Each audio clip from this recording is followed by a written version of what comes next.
बस एक बार आजा गिरिराज की शरण में, बस एक बार आजा गिरिराज की शरण में, बस एक बार आजा गिरिराज की शरण में, बस एक बार आजा गिरिराज की शरण में, गिरिराज की शरण में, गिरिराज की शरण में, गिरिराज की शरण में, गिरिराज की शरण में, एक बार आजा गिरिराज की शरण में, बस एक बार आजा गिरिराज की शरण में, ए बस एक बार आजा गिरिराज की शरण में, बस एक बार आजा गिरिराज की शरण में, सर्वस्व कर दे अर्पण गिरिराज की शरण में, सर्वस्व कर दे अर्पण गिरिराज की शरण में,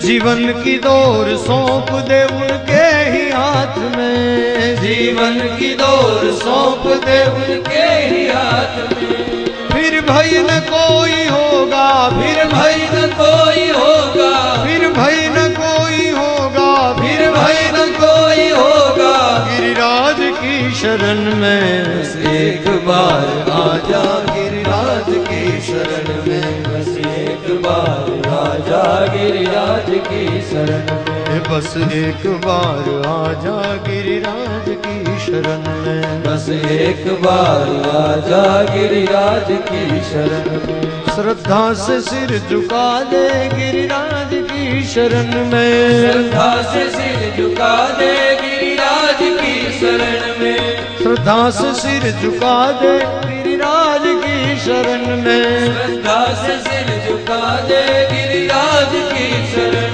में, विश्वास अटल रखना गिरिराज की शरण में, विश्वास अटल रखना गिरिराज की शरण में, निर्मल हृदय रहेगा, निर्मल हृदय रहेगा, निर्मल हृदय रहेगा, निर्मल हृदय रहेगा, गिरिराज की शरण में, बस एक बार आजा गिरिराज की शरण में, बस एक बार आजा गिरिराज की शरण में, गिरिराज की शरण में, गिरिराज की शरण में, गिरिराज की शरण में, गिरिराज की शरण में, एक बार आजा गिरिराज की शरण में, एक बार आजा गिरिराज की शरण में, बस एक बार आजा गिरिराज की शरण में, बस एक बार आजा गिरिराज की शरण में, बस एक बार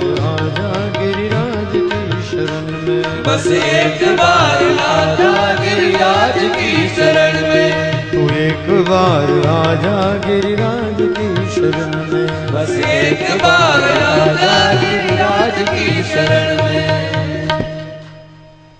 बस एक बार आजा गिरिराज की शरण में। भागवत जी से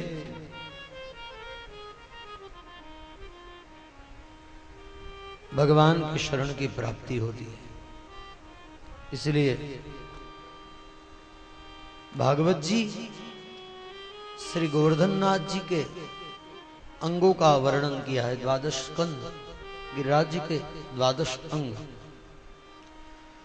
और उसी 12 अंगों की चर्चा करते हुए प्रथम स्कंद, और प्रथम स्कंद की चर्चा उसमें पहला श्लोक, जन्माद्यस्येतोऽन्वयादितरतश्चार्थेष्वभिघ्नस्वराट् तेने ब्रह्मरुदाय आदि कवये मुह्यन्ति यत्सूरय तेजो वारि मृदां यथा विनिमयो यत्र त्रिसर्गो मृषाम् धाम्नां स्वेन सदा निरस्तकुहकं सत्यं परं धीमहि। कथा के प्रारंभ में सत्य के चरण में वंदना की, बाद में धर्म की वंदना करने के बाद में नैमिषारण्य तीर्थ क्षेत्र में 88,000 ऋषिगण एकत्रित हुए और सुत पुराणी को 6 प्रश्न किए। त्वया खलु पुराण्यानि सेतिहासानि जानध आख्यास्तान्यप्यधीतानि धर्मशास्त्राण्यन्युतः।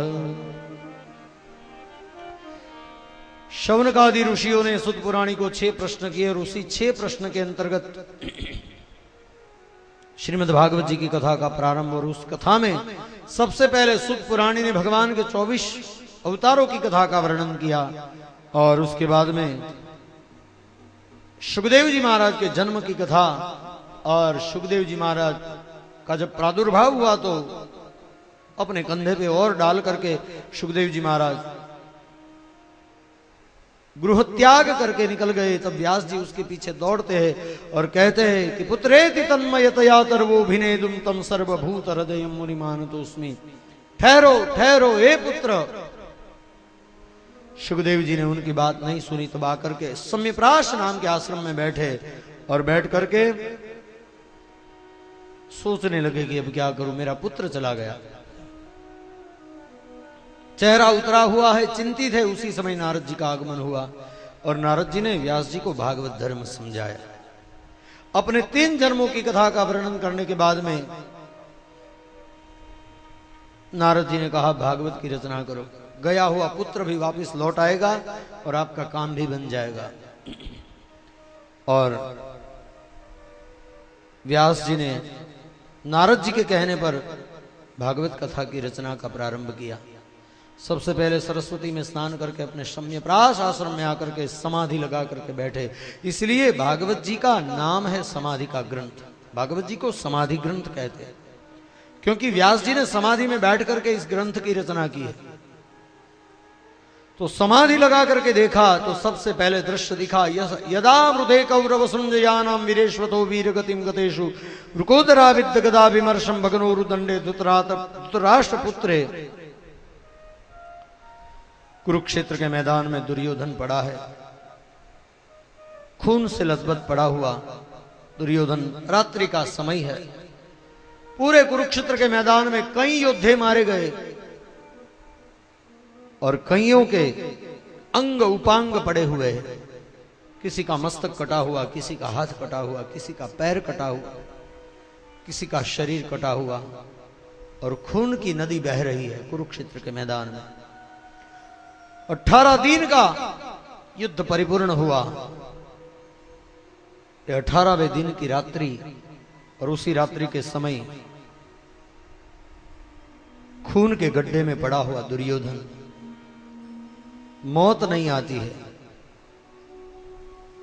दुख से पीड़ित हो रहा है, बड़ी पीड़ा होती है अंग में।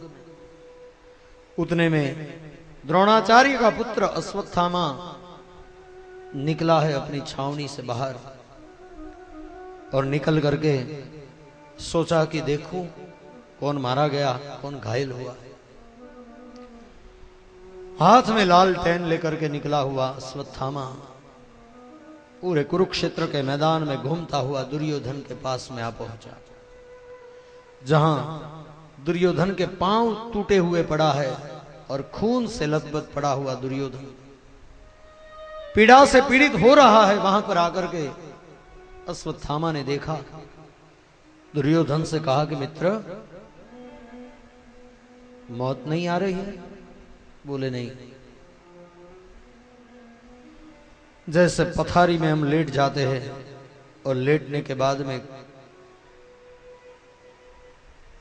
घंटों तक नींद नहीं आती, जागते रहते, सोचते रहते हैं, उसी तरह अश्वत्थामा ने पूछा कि मौत नहीं आती? कोई आकर के हम जागते तो पूछता है नींद नहीं आती, उस तरह पूछा मौत नहीं आती। और कई लोग ऐसे हैं जो मरने की राह देख रहे हैं, जिसे मरने की जरूरत है वो मर नहीं पाते और जिसे जीने की आवश्यकता है उसको लोग जीने नहीं देते। जिसे मरने की जरूरत है उसे मौत नहीं आती और जिसकी जरूरत है उसे लोग जीने नहीं देते।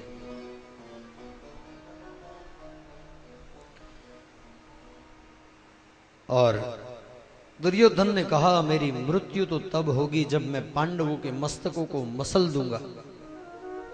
जाओ तुम ले आओ और चींटी की तरह मैं उसे मसल दूंगा। अभी भी खून के गड्ढे में पड़ा हुआ दुर्योधन, अभी भी उसके मन में से वैर भावना गई नहीं है।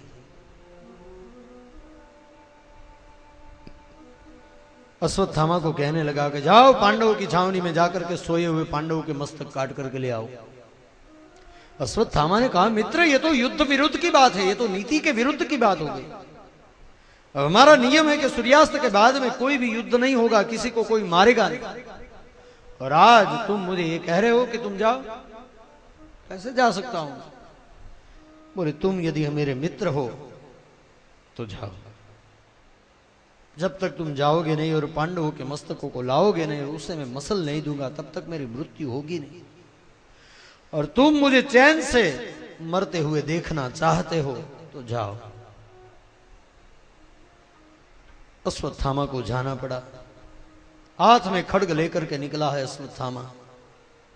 यहां भगवान को तो सब पता चल गया था, क्योंकि ये तो तन की जाने मन की जाने जाने चित्त की चोरी, इसके आगे क्या छिपाना जिसके हाथ में दूरी। ये तो सब जानते हैं, अंतर्यामी हमारे भीतर की बातों को जानते हैं। भगवान जान चुके थे कि अश्वत्थामा आने वाला है, इसीलिए भगवान ने पांडवों को कहा कि चलो हम वन में चलते हैं, थोड़ी शोभा देख करके आते हैं।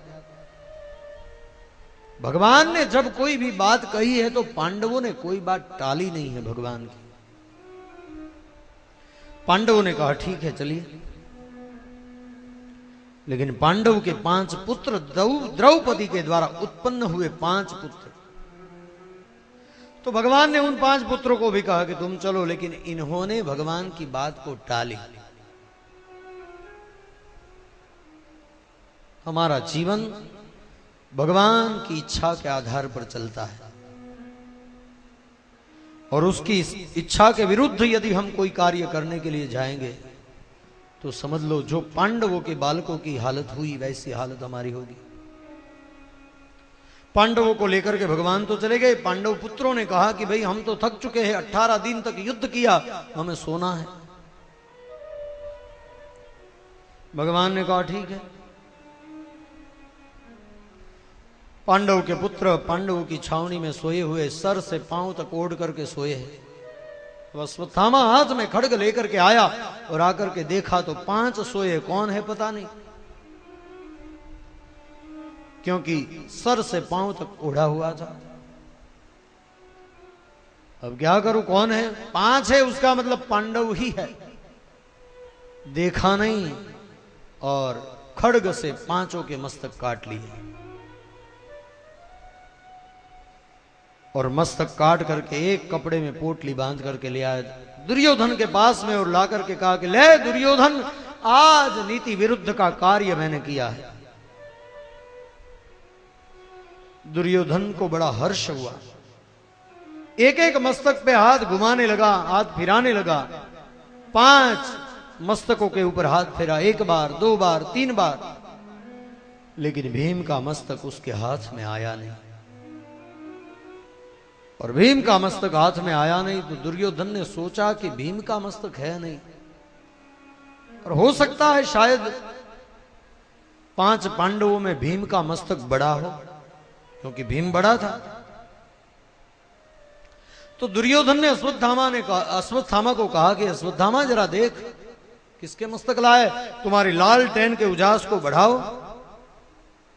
लाल टेन की ज्योति को बढ़ाई और देखा तो पता चला कि ये पांडव नहीं, पांडव के 5 पुत्र थे। पहली बार हर्ष हुआ दुर्योधन को और दूसरी बार शोक हुआ। उसको वरदान था कि हर्ष और शोक दोनों जब तुम्हारे जीवन में एक साथ हो जाएंगे तब तुम्हारी मृत्यु होगी। और दोनों इकट्ठे हो गए, दुर्योधन के प्राण निकल गए। अब अश्वत्थामा ने सोचा कि ये तो मर गया, अब मैं कहां जाऊं, इनके पांडवों के पुत्रों के मस्तक काट करके लाया हूं। लेकिन मरने से पहले दुर्योधन ने एक बात कही, अश्वत्थामा मैंने तुम्हें कहा था कि पांडवों के मस्तक काट करके ले आओ, लेकिन तुम पांडव के पुत्रों के मस्तक ले आए। आज तुमने हमारे कुटुंब का निकंदन निकाल दिया, कुछ बचा नहीं।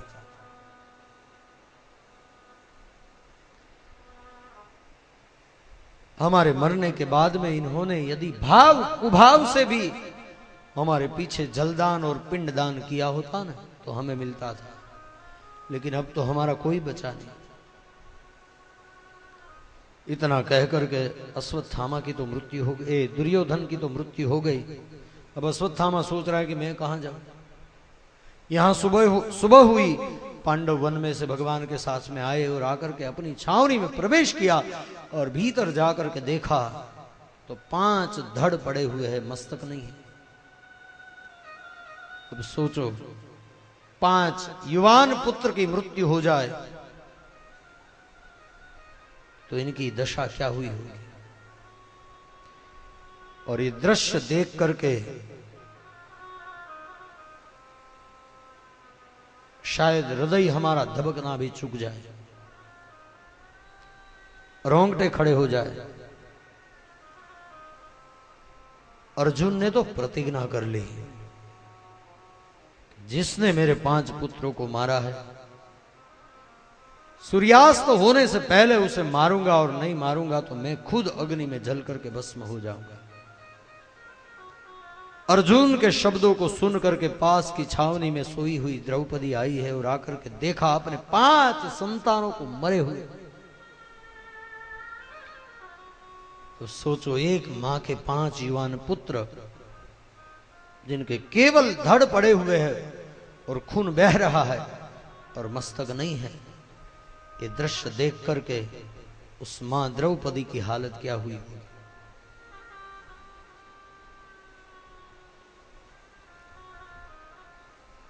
ये तो केवल एक मां ही जान सकती है कि द्रौपदी की हालत क्या हुई होगी।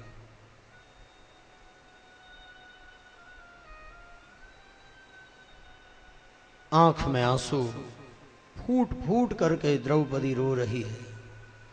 अर्जुन ने पूछा सहदेव को, सहदेव किसने मारा हमारे बच्चों को। सहदेव ने कहा कि अश्वत्थामा ने मारा है। अर्जुन निकला है अपना रथ लेकर के, नागपाश शस्त्र से अश्वत्थामा को बांध लिया और बांध करके ले आया। भगवान को पूछने लगा, सबसे पहले तो पांडवों को पूछा, युधिष्ठिर महाराज को पूछा कि क्या करूं इसे, मारूं या छोड़ दूं, मार दिया जाए या छोड़ दिया जाए, क्या किया जाए। युधिष्ठिर महाराज ने कहा कि छोड़ दो, ब्राह्मण पुत्र है और हमारे गुरु का पुत्र है। सहदेव नकुल को पूछा, उन्होंने भी कहा छोड़ दो। द्रौपदी को पूछा, अब सोचो द्रौपदी के 5 पुत्र मर गए, फिर भी द्रौपदी ने कहा कि इसे छोड़ दो। अंत में भीम को पूछा गया तो भीम ने कहा कि मार दो।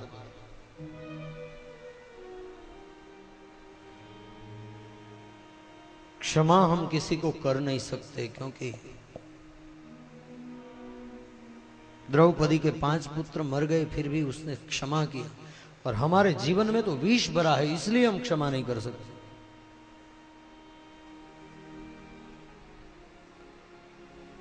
शास्त्र में कहा है कि क्षमा वीरस्य भूषण,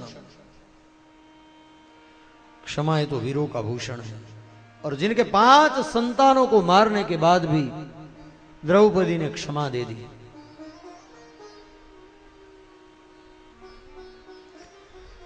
अर्जुन को द्विधा हुई, द्विधा में पड़ गया अर्जुन कि अब क्या करूं मैं। तो भगवान के पास में गया। यदि हमें रास्ता न मिले तो हमें भगवान के चरण में जाना चाहिए। क्या करना, भगवान को पूछना चाहिए क्या करूं। और देखना, भगवान के मंदिर में जाकर के यदि 10 मिनट बैठ जाओगे तो तुम्हें रास्ता अवश्य मिल जाएगा। ये बात पक्की है। लेकिन भगवान में हमारी एकाग्रता होनी चाहिए तो ही जवाब मिलेगा। भगवान के पास अर्जुन गए और अर्जुन ने कहा क्या करूं अभी इस अश्वत्थामा का, मार दूं तो ये ब्राह्मण पुत्र और गुरु पुत्र है, न मारूं तो मेरी प्रतिज्ञा का क्या। बीच का रास्ता दिखाओ। भगवान ने कहा अर्जुन, मणिम जहार मूर्धन्यम द्विजस्य समूर्धजम, उसके भाल में जो मणि है वो निकाल लो, मस्तक पे मुंडन करके अपमानित करके निकाल दो। ब्राह्मण की हत्या हो गई, मारने की आवश्यकता नहीं है। भगवान के कहने पर अर्जुन ने अश्वत्थामा के भाल में जो मणि था वो निकाल लिया, मुंडन करवाया, मुंह काला करके अपमानित करके निकाल दिया। और फिर तो भगवान अर्जुन पांडव सब गए गंगा के तट पर, जो मारे गए उनका तर्पण पिंडदान आदि करने के लिए। लेकिन जाने दो उनको, गंगा के तट पर वहां पहुंचेंगे, तर्पण करेंगे, पिंडदान करेंगे, उसके बाद में फिर हस्तिनापुर आएंगे। तो कल ही आएंगे ना, अब तो इतना जल्दी थोड़ी आ सकते। तो बाकी की आगे की कथा कल करेंगे। पुरुषोत्तम मास की ये कथा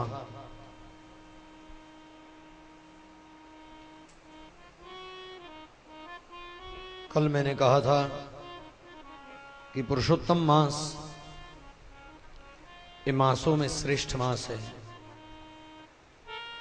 और उसमें मांगलिक कार्य हम नहीं कर सकते, लेकिन जितना चाहो उतना भगवान का भजन कर सकते हो।